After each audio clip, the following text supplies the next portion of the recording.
For decades now, most doctors have recommended cardio over strength training because they believed it produced more health benefits, stressed the body less, and it was more popular among the public. We now know, though, that strength training has multiple major advantages over cardio. And if you had to pick just one kind of exercise, it should be strength training. That said, there are good reasons to include cardio in your exercise routine as well. First, as the term implies, cardio boosts the health and the function of your cardiovascular system.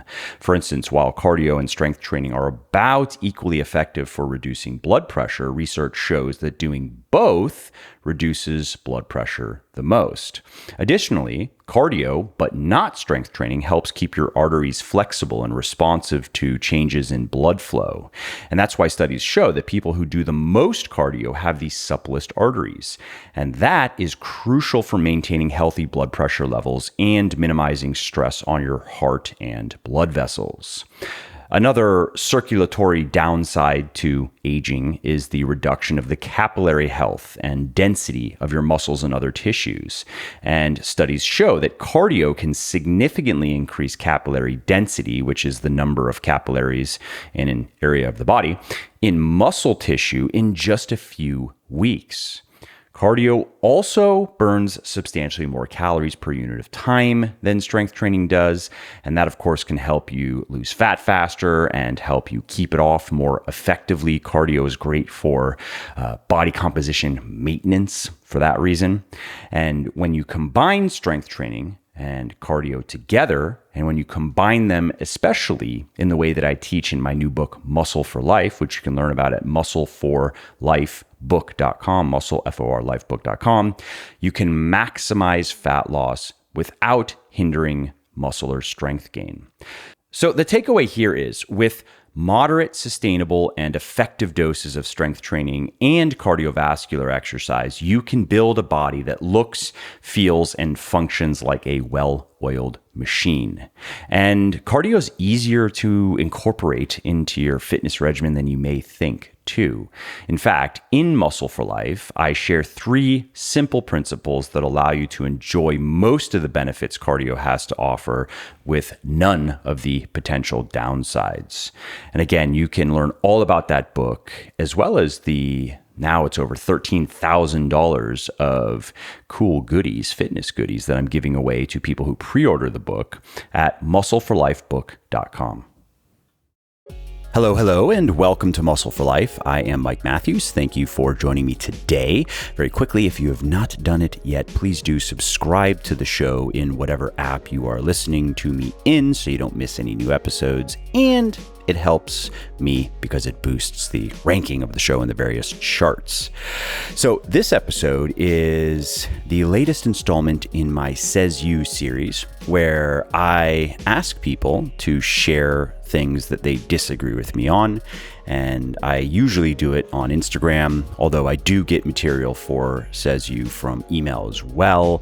So if you're not following me on Instagram, you want to participate in my collection of stuff to address here on the podcast, follow me at Muscle for Life Fitness, or you can send me an email, mike@muscleforlife.com, muscleforlife.com, and you can let me know if you disagree with any of my positions on really anything. I mostly focus on health and fitness stuff, obviously, but if you disagree with me on something related to my political or cultural commentary, I'm open to that. Business practices, marketing practices, I'm open to that. I'm really open to anything. And I don't take any of it personally, by the way, because I am genuinely interested in hearing about people's disagreements, because sometimes it allows me to refine my thinking or my position. Sometimes it allows me to learn something that I didn't know previously.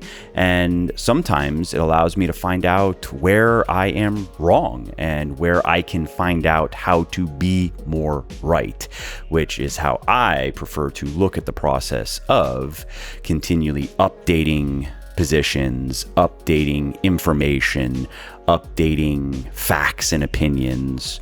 I don't mind admitting that I was wrong, because what that means is I am now more right. And so in today's episode, I am going to address a challenge from Wolf Nutrition over on Instagram. And he says, you say artificial sweeteners can be potentially harmful and cite a study where they gave rodents 4 to 5x the RDA. How does that apply to humans?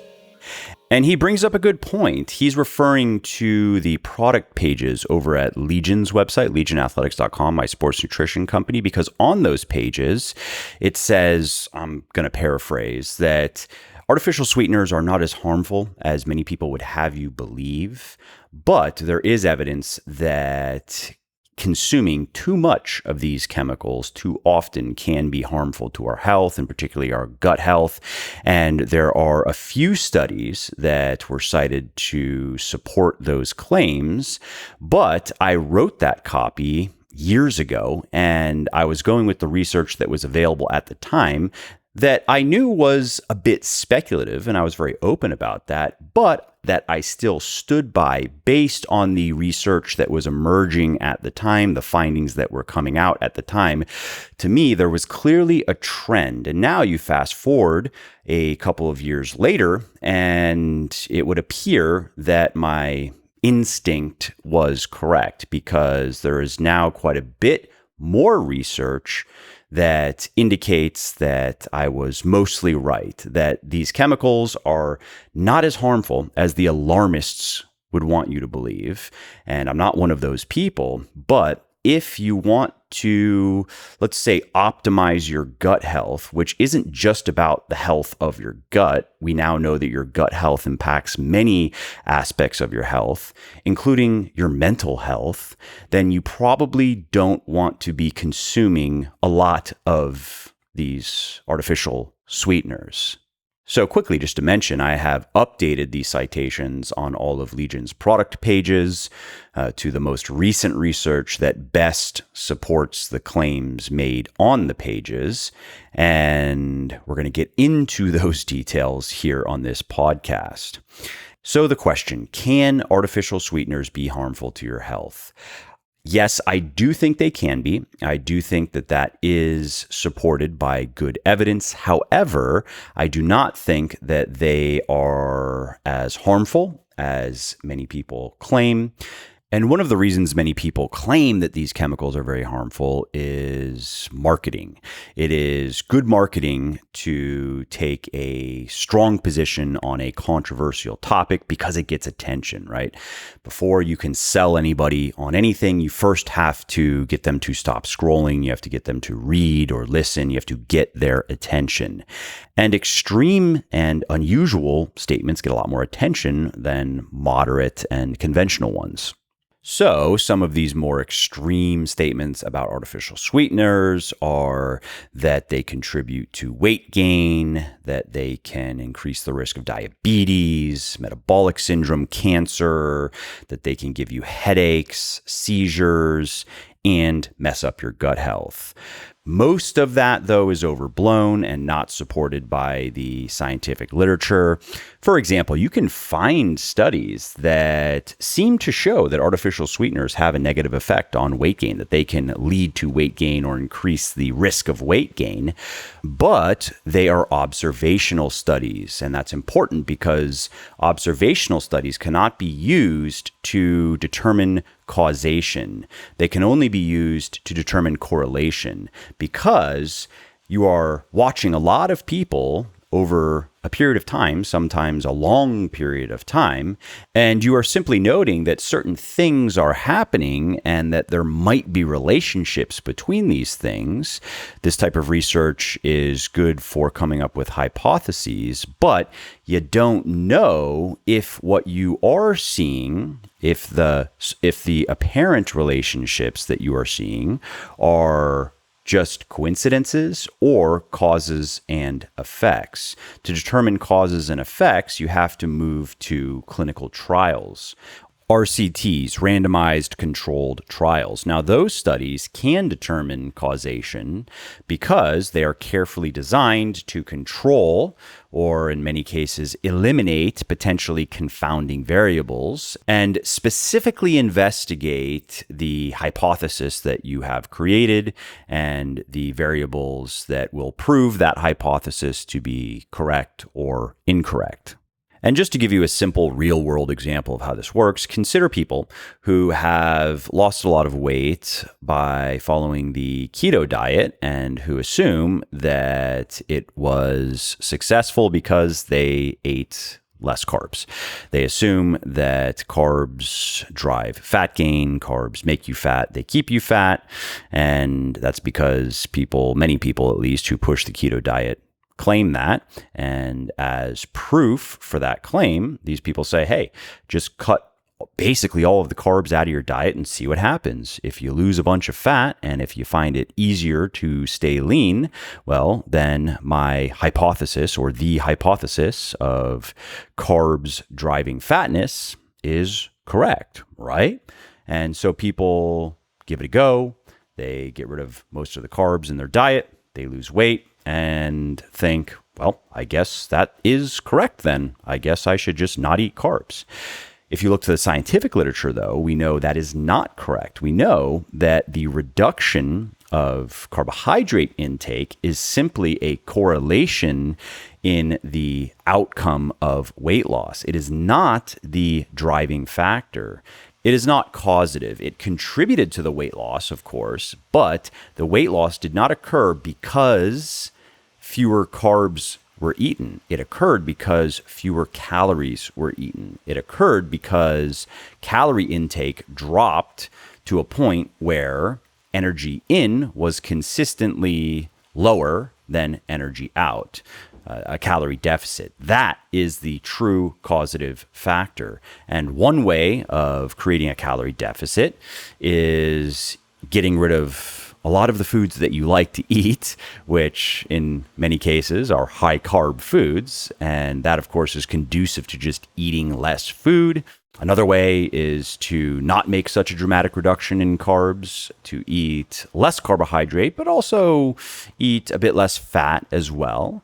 And another way is to eat a lot less food a couple of days per week and then just eat normally a couple of days per week, like a 5-2 approach, right? Where you just eat normal maintenance calories, basically 5 days per week, and then you eat very little food or no food 2 days a week. So that's an intermittent fasting, a method of intermittent fasting. That's another way of creating a weekly calorie deficit. So if you looked at your calories in versus calories out, not in the day-to-day, but in the week-to-week, that's a way of going about it. And there are other ways too.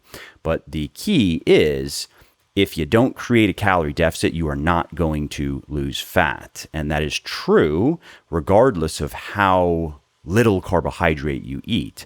And that is why many people fail to lose weight on the keto diet or even gain weight on the keto diet. In some cases, average daily calorie intake actually goes up on the keto diet because they're eating a lot of these fatty foods that are very calorie dense and in some cases are not very filling. And so it actually makes it easier for them to overeat by getting rid of a lot of the carbs that they normally eat.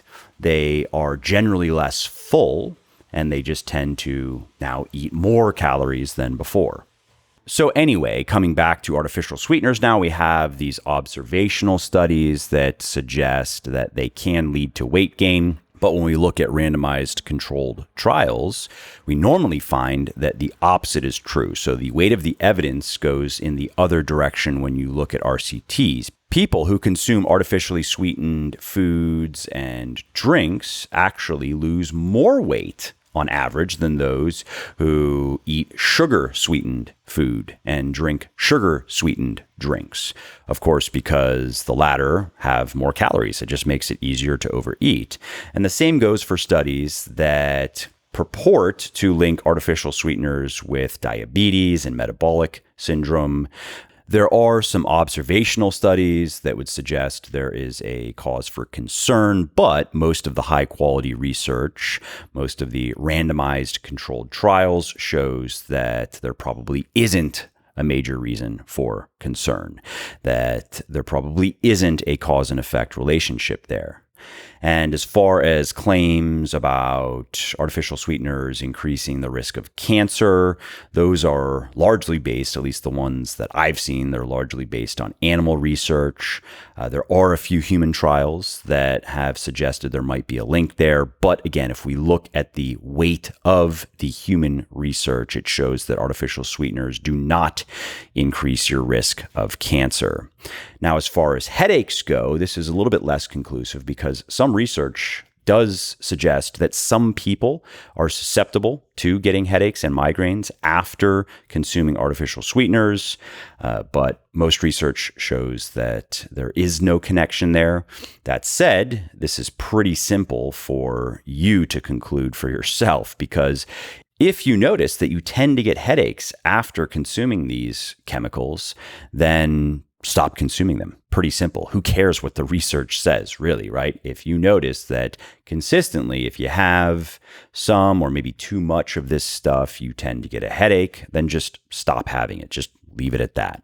And the same thing goes for seizures. Most research shows no link, but at least one study has shown that artificial sweeteners may exacerbate a condition in children that's characterized by brief staring spells where the kid is not aware or responsive. It's known as childhood absence epilepsy. And so that brings us to gut health, which is one of the more hotly debated topics relating to artificial sweeteners and how they can affect our health. And it's an important one because having a healthy gut should be a top priority if you want to optimize your health and well-being, because studies show that poor gut health is associated with many different health issues, including weight gain, type 2 diabetes, compromised immune function, poor sleep quality, inflammatory diseases like inflammatory bowel disease and rheumatoid arthritis, cardiovascular disease, several cancers. The list rattles on. Now, if we look to the scientific literature, we find that there are a lot of studies on this. There are a lot of studies on how artificial sweeteners can affect our gut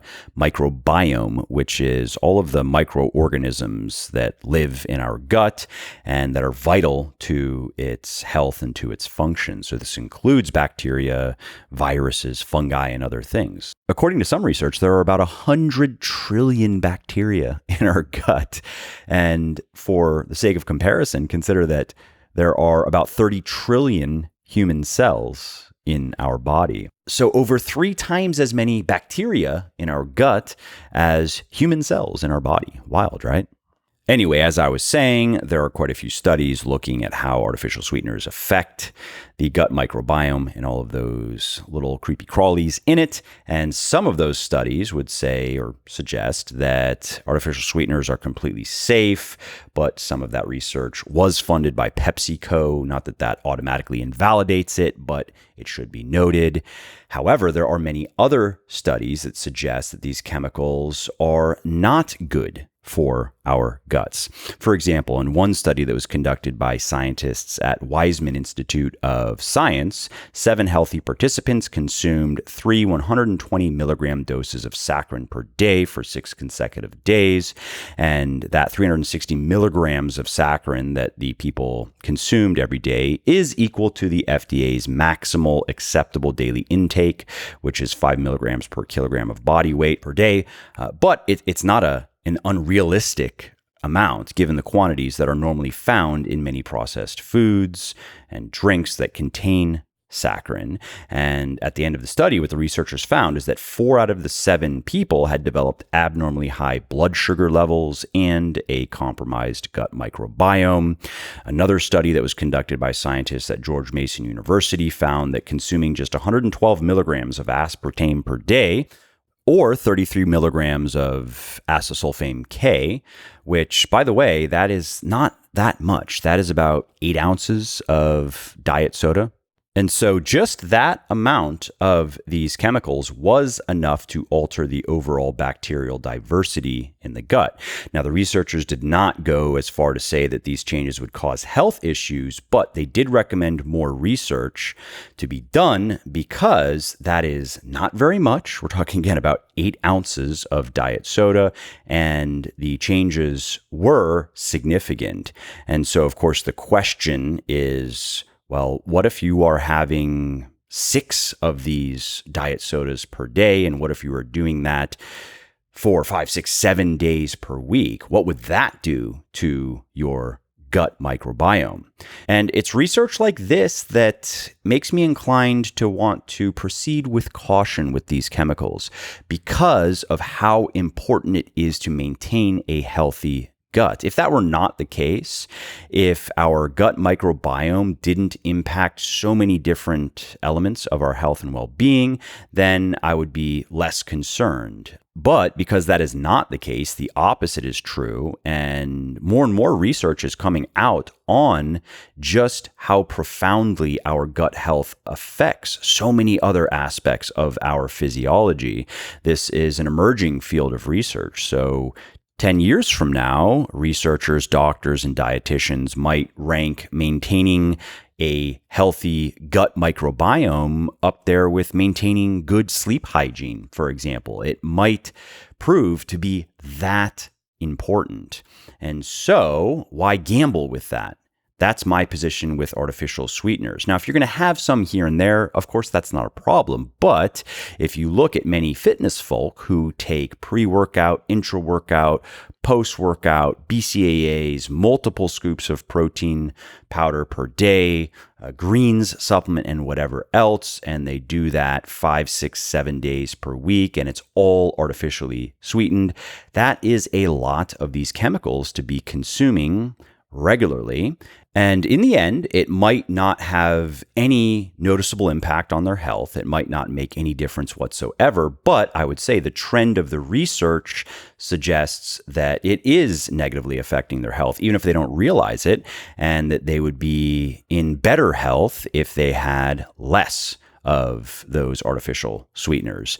And that's why my sports nutrition products, my Legion products, have always been naturally sweetened and naturally flavored and no artificial food dyes or other chemical junk since the beginning. And the beginning was about 8 years ago when the theories about how artificial sweeteners can impact gut health and why that would matter were much more speculative. But I didn't want to take the risk with my own body because I do try to optimize as many aspects of my lifestyle as I can to maximize my health and well-being and performance.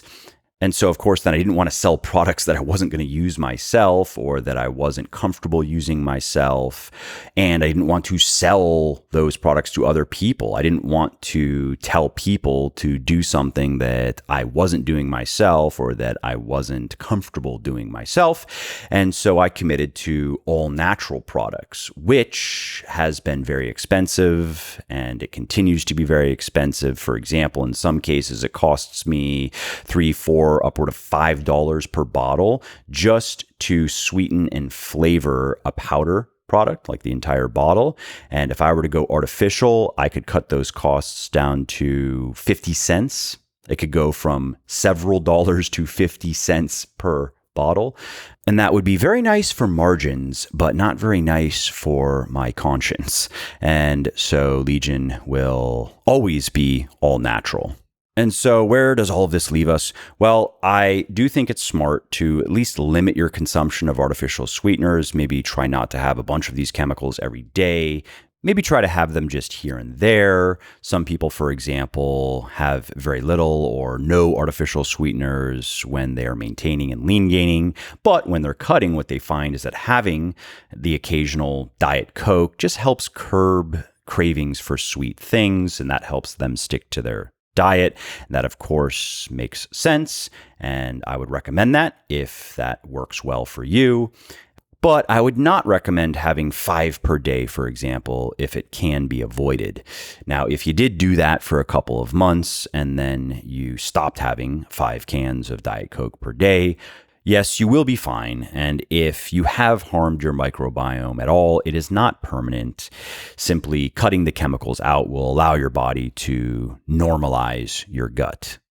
Now, if you like to use artificial sweeteners to sweeten drinks, maybe like tea or foods like oatmeal, you could try some natural alternatives. You could try stevia, you could try erythritol, you could try fruit extracts like monk fruit, for example. And studies show that these are not only safe, but actually can confer health benefits, including better insulin sensitivity, a lower cholesterol profile, improved blood glucose control.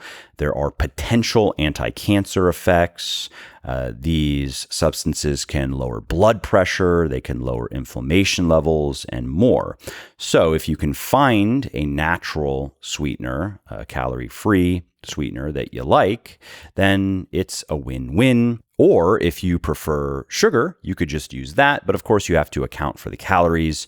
And I would not recommend going over about 20 to maybe 25 grams of sugar, added sugar, like sucrose per day. So that would be sugar that you add to foods and drinks, as well as foods and drinks that contain sucrose added to them. And the reason for that limit is research shows that if you consistently eat more sugar than that, it can negatively impact your health. Now, a lot of that research was done with sedentary people. And of course, I understand that you can't directly extrapolate that to those of us who are fit and who exercise regularly. But I do still think that it is a reasonable cutoff. Well, I hope you liked this episode. I hope you found it helpful. And if you did, subscribe to the show because it makes sure that you don't miss new episodes. And it also helps me because it increases the rankings of the show a little bit, which of course then makes it a little bit more easily found by other people who may like it just as much as you. And if you didn't like something about this episode or about the show in general, or if you have ideas or suggestions or just feedback to share, shoot me an email, mike@muscleforlife.com, muscleforlife.com, and let me know what I could do better or just what your thoughts are about maybe what you'd like to see me do in the future. I read everything myself. I'm always looking for new ideas and constructive feedback. So thanks again for listening to this episode, and I hope to hear from you soon.